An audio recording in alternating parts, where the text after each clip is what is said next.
जो कुछ भी हुआ है वह सिर्फ एक ट्रेलर मात्र था। अब सही समय आएगा, जब भी सही समय आएगा, तो हम पूरी पिक्चर भी दुनिया को दिखाएंगे।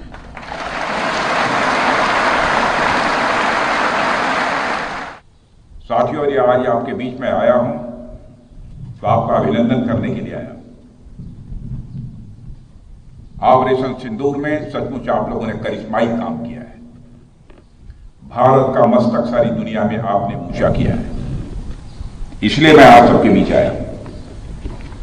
इसलिए ऑपरेशन सिंदूर के दौरान जो हमारे सैनिक अथवा हमारे सिविलियंस जो भी शहीद हुए हैं, मैं सबको मैं नमन करता हूं, और जो हमारे बहादुर जवान घायल हुए हैं उनके शीघ्र स्वस्थ होने की भी मैं ईश्वर से मैं कामना करता हूं।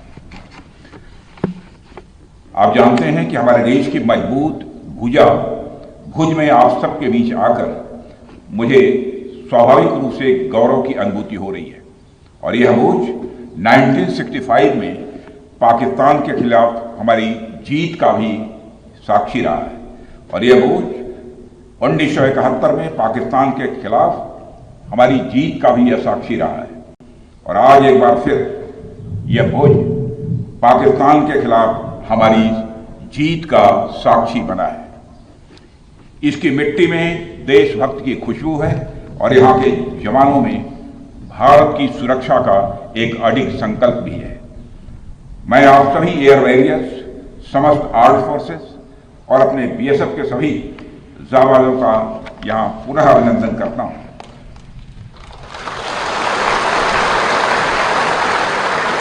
अभी कल ही मैं श्रीनगर में सेना के अपने वीर जवानों से मिलकर लौटा हूँ, और आज मुझे आपके बीच आने का यहाँ अवसर मिला है। कल मैं भारत के उत्तरी भाग में जवानों से मिला था, और आज मैं भारत के पश्चिमी भाग में अपने एयर वॉरियर्स और अन्य जवानों से भी यहाँ मिल रहा हूँ। दोनों ही फ्रंट्स पर हाई एनर्जी और हाई जोश देखकर सच्चाई है कि मैं स्वयं को अपने को उत्साहित महसूस कर रहा हूँ, और आश्वस्त हूँ कि भारत की सीमाएं आप सभी के मजबूत भुजाओं से पूरी तरह से सुरक्षित है। ऑपरेशन सिंदूर, और मैं बताना चाहता हूँ ऑपरेशन सिंदूर नाम किसने दिया? ऑपरेशन सिंदूर का नाम हमारे देश के यशस्वी प्रधानमंत्री आदरणीय नरेंद्र मोदी ने दिया, जो इसी जापान की धरती, इसी गुजरात की धरती पर गुजराती नाम से और ऑपरेशन सिंदूर के दौरान जो कुछ भी आपने किया है, समस्त हिंदुस्तानियों को, चाहे वो भारत के रहने वाले हों अथवा दुनिया के दूसरे देशों में रहने वाले हों, सभी गौरवान्वित हुए हैं।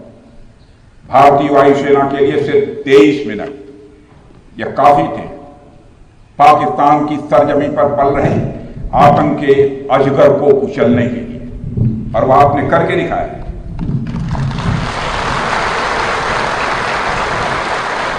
और मैं ये कहूं तो यह कहना गलत नहीं होगा, जितनी देर में लोग नाश्ता पानी निपटाते हैं उतनी देर में आपने दुश्मनों को निपटा दिया।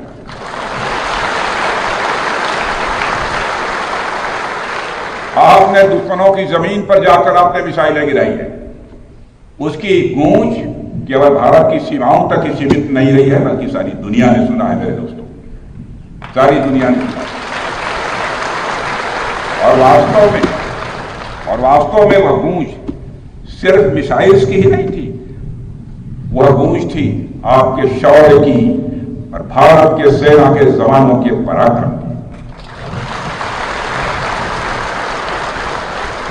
ऑपरेशन सिंदूर में भारतीय वायुसेना ने जो प्रभावी भूमिका निभाई है, उसकी सराहना इस देश में ही नहीं बल्कि दुनिया के दूसरे देशों में भी हो रही है। आपके इस ऑपरेशन में न केवल दुश्मनों को डोमिनेट किया है आपने, बल्कि उन्हें डेसिमेट करने में भी कामयाबी हासिल की है।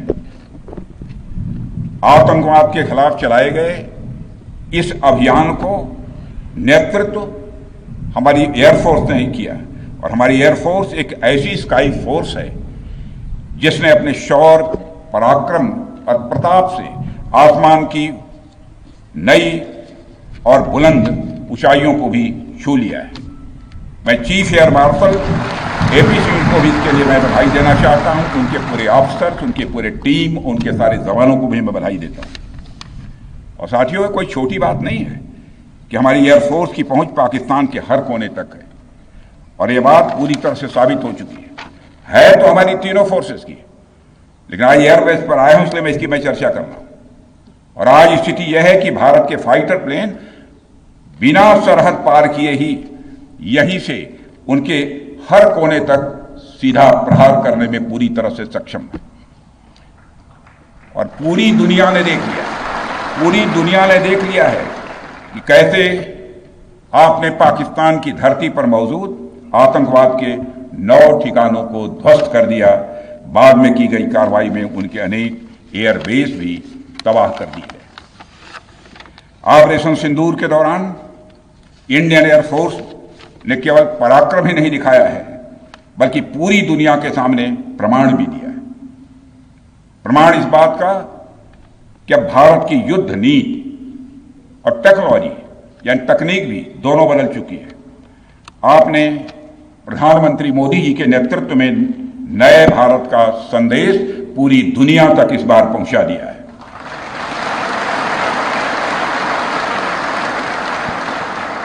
और साथियों, यह संदेश है कि अब भारत केवल विदेशों से इंपोर्ट किए गए हथियारों और प्लेटफॉर्म्स पर ही निर्भर नहीं है, बल्कि भारत में बने अस्त्र और शस्त्र भी हमारी सैन्य शक्ति का अब हिस्सा बन चुके हैं। अब भारत में बने और भारतीय हथियारों से बने हथियार भी अचूक और अभेद्य हैं। यह पूरे विश्व ने देख लिया है। ब्रह्मोस मिसाइल की ताकत को तो पाकिस्तान ने खुद स्वीकार कर लिया है। हमारे देश में एक कहावत काफी पुरानी है और वह है दिन में तारे दिखना।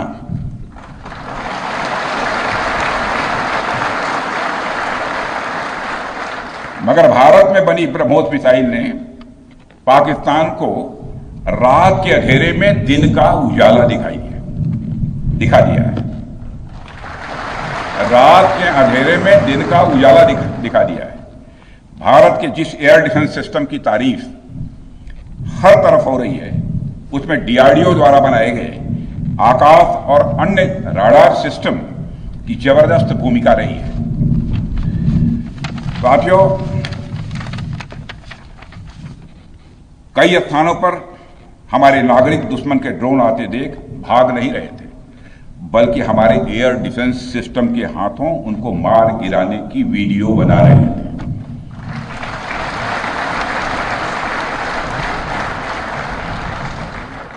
अब ड्रोन देखकर लोग भागने लगते हैं, लेकिन हमारे भारत के नागरिक वीडियो बना रहे थे।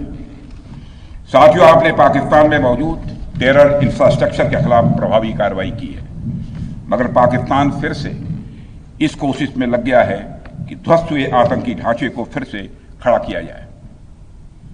वहां की सरकार पाकिस्तानी आम नागरिकों से लिया गया टैक्स जैशे मोहम्मद जैसे आतंकवादी संगठन के आका मसूद अजहर को करीब 14 करोड़ रुपए देने में खर्च करेगी, जबकि वह यूनाइटेड नेशंस डेजिग्नेटेड टेररिस्ट घोषित हो चुका है। इतना ही नहीं, लश्कर-ए-तोयबा और जैश-ए मोहम्मद के मुरूद के और बहावलपुर स्थित टेरर इंफ्रास्ट्रक्चर को फिर से खड़ा करने के लिए पाकिस्तान सरकार ने आर्थिक सहायता देने की घोषणा की है, लेकिन निश्चित रूप से इंटरनेशनल मॉनेटरी फंड से आने वाले $1 बिलियन के बड़े हिस्से को टेरर इंफ्रास्ट्रक्चर को फंड करने में इस्तेमाल होगा, ऐसा मेरा मानना है। क्या यह इंटरनेशनल मॉनेटरी फंड IMF द्वारा, जो कि एक इंटरनेशनल ऑर्गेनाइजेशन है, उसके द्वारा इनडायरेक्ट फंडिंग इसे नहीं माना जाएगा? मैं दुनिया के लोगों के सामने यह सवाल रखना चाहता हूं। इसलिए मैं मानता हूं कि आज के समय में पाकिस्तान को किसी भी तरह की आर्थिक सहायता टेरर फंडिंग से कम नहीं है। भारत यही चाहेगा कि IMF पाकिस्तान को अपनी $1 बिलियन की असिस्टेंस पर वह पुनर्विचार करे और आगे भी किसी भी तरह की सहायता देने से आईएमएफ परहेज करे। भारत नहीं चाहता जो फंडिंग हम आईएमएफ को करते हैं वह डायरेक्ट या इनडायरेक्ट किसी भी तरीके से पाकिस्तान या किसी भी देश में टेरर इंफ्रास्ट्रक्चर को बनाने में वह इस्तेमाल की जाए। हम नहीं चाहते। साथियों, अब यह स्पष्ट हो गया है कि पाकिस्तान में आतंकवाद और वहां की सरकार का चोली दामन का संबंध है। स्टेट और नॉन स्टेट एक्टर के बीच का नकाब अब पूरी तरह से उतर चुका है। अतः इस परिस्थिति में यदि वहां परमाणु अस्त्र एटॉमिक वेपन रहते हैं तो इस बात की संभावनाओं को भविष्य में नकारा नहीं जा सकता कि कभी वो आतंकवादी तत्वों के हाथों में चले जाएं।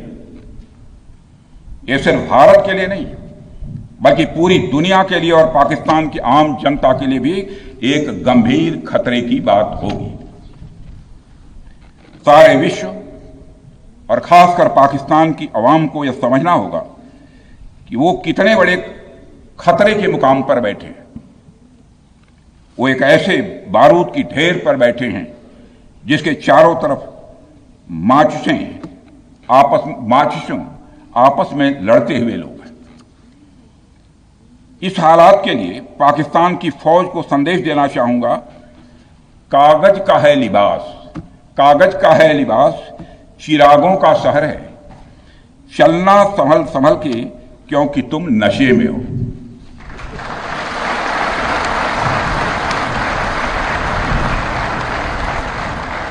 साथियों, अभी आपने जो पराक्रम दिखाया है उसकी चर्चा पूरी दुनिया में हो रही है। जैसा मैंने पहले भी कहा, आज भारत को वैश्विक मंच पर जो सम्मान मिल रहा है उसकी बुनियाद में यदि कहा जाए साफ तौर पर तो वह है आपका पराक्रम।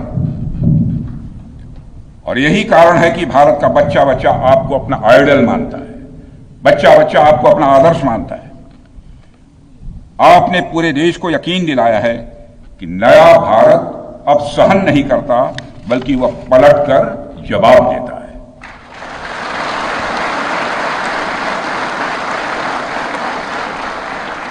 मैं चाहे जितना कुछ भी बोलूं, लेकिन मेरे शब्द आपके कार्य को मापने में असमर्थ होंगे। मैं कृतज्ञ राष्ट्र की ओर से आप सबके प्रति पुनः आभार व्यक्त करता हूं। साथियों, अब आतंकवाद के विरुद्ध लड़ाई केवल सुरक्षा का विषय नहीं बल्कि नेशनल डिफेंस डॉक्ट्रिन का यह हिस्सा बन चुकी है। हम आपके साथ मिलकर इस प्रॉक्सी और हाइब्रिड वॉरफेयर को जड़ से समाप्त करेंगे। रक्षा मंत्री होने के नाते यह संकल्प मैं दोहराना चाहता हूं। अब हमारा भारत पहले का भारत नहीं है। प्रधानमंत्री के नेतृत्व का यह नया भारत का जन्म हो चुका है। मेरे बहनों भाइयों, हम हमारे आराध्य श्री राम के उस मार्ग का अनुसरण करते हुए आगे बढ़ रहे हैं जिसमें वह आसुरी शक्तियों के विनाश का प्रण लेते हैं। निश्चरहीन करौं मही भुज उठाई पण कीन, अर्थात जिस प्रकार भगवान राम ने अपनी भुजाओं को उठाकर धरती को राक्षस विहीन करने का प्रण लिया था, ठीक उसी प्रकार श्री राम के आदर्शों का पालन करते हुए हमने भी आतंकवाद को जड़ से समाप्त करने का संकल्प लिया है।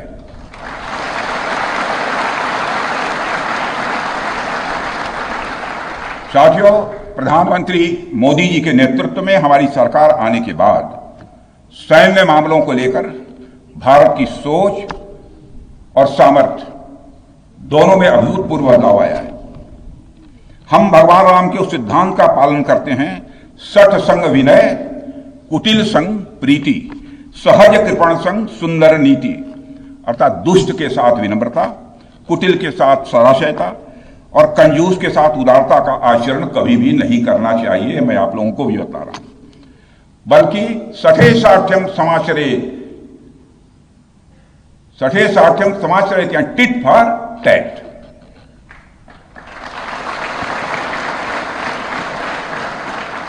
साथियों, ऑपरेशन सिंदूर ने यह स्पष्ट संदेश दे दिया है कि हमने शांति के लिए जितना अपना दिल खोल कर रखा है, शांति को नष्ट करने वालों के विरुद्ध उतना ही अपना हाथ भी खोल कर रखा है। साथियों, एक और बात मैं यहां साफ कहना चाहूंगा कि ऑपरेशन सिंदूर अभी खत्म नहीं हुआ है। जो कुछ भी हुआ है वह सिर्फ एक ट्रेलर मात्र था। अब समय आएगा, जब भी सही समय आएगा, तो हम पूरी पिक्चर भी दुनिया को दिखाएंगे।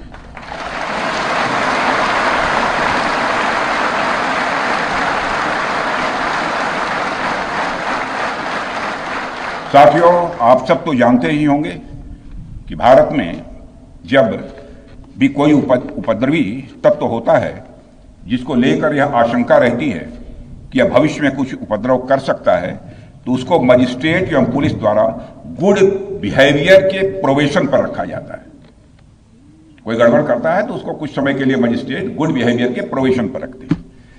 अगर वह व्यक्ति प्रोबेशन के दौरान कोई भी शरारत करता है तो उसे उचित दंड भी दिया जाता है। ठीक उसी तरह वर्तमान सीज फायर में हमने पाकिस्तान को बिहेवियर के आधार पर अभी प्रोबेशन पर रखा हुआ है। यदि उसका बिहेवियर सुधरता है तब तो ठीक, और यदि बिहेवियर में फिर से गड़बड़ी आती है तो उसको कड़े से कड़ा दंड दिया जाएगा।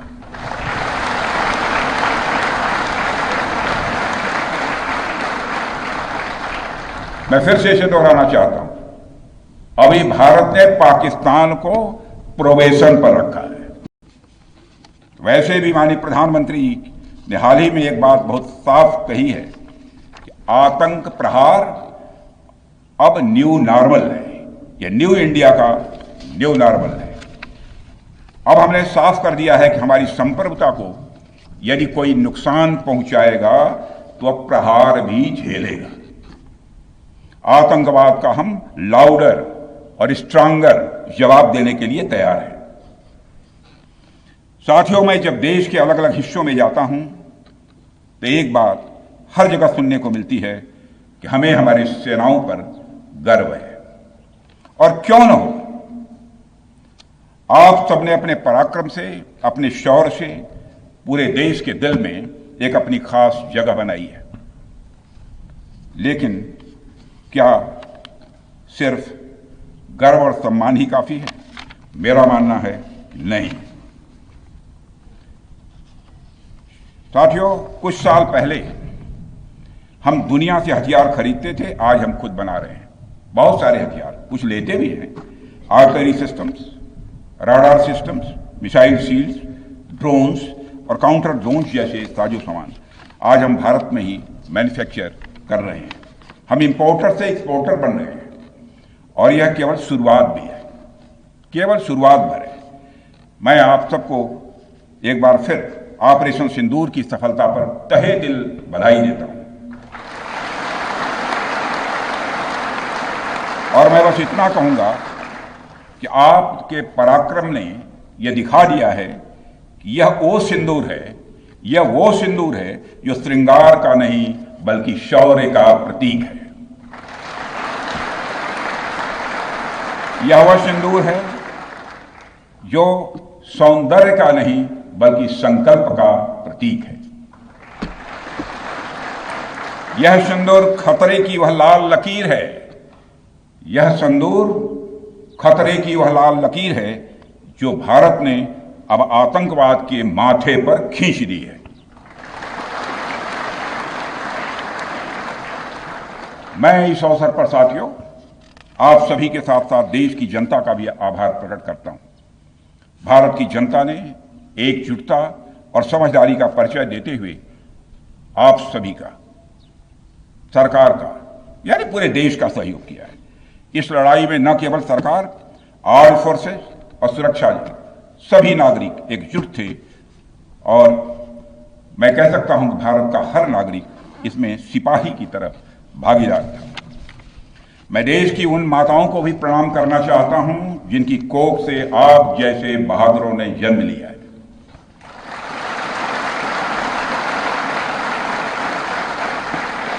मैं उन परिवारों को भी नमन करता हूं जिन्होंने आपको पाला पोसा और बिना किसी हिचक के राष्ट्र की सेवा के लिए आपको समर्पित कर दिया। और मैं आपको आश्वासन देता हूं, सरकार और देश की जनता हर कदम पर, हर स्थिति में आपके कंधे से कंधा मिलाकर आपके साथ खड़ी है।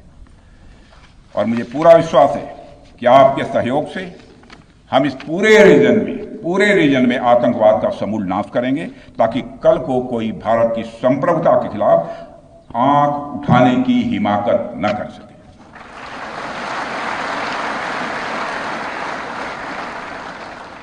साथियों, मैं कहना चाहूंगा कि भारत की सेना जो अदम्य शौर्य दिखाया है और सरकार ने जो अद्भुत कूटनीतिक परिदृश्य बनाया है, मैं फिर से दोहराना चाहूंगा, भारत की सेना ने जो अदम्य शौर्य दिखाया है और सरकार ने जो अद्भुत कूटनीतिक परिदृश्य बनाया है, उसके आधार पर मेरे बहादुर जवानों, आप आश्वस्त रहिए कि भारत के भविष्य का सूर्य प्रखरता के साथ उदित होने वाला है और यह सब रात के टिमटिमाते हुए नक्षत्रों की तरह बुझने वाले हैं। इसलिए आज मैं कहने आया हूं, सेनानी करो प्रयाण अभय, सेनानी करो प्रयाण अभय, भावी इतिहास तुम्हारा है, सब नखत अमा के बुझते हैं, सारा आकाश तुम्हारा है। इन्हीं शब्दों के साथ पुनः आप सबके प्रति आभार व्यक्त करते हुए और साथ ही आपके सभी परिवार के सदस्यों के प्रति कृतज्ञता ज्ञापित करते हुए, उनके प्रति हृदय से सम्मान की अभिव्यक्ति करते हुए अपना निवेदन समाप्त करता हूं। बोलिए भारत माता की, भारत माता की, बोले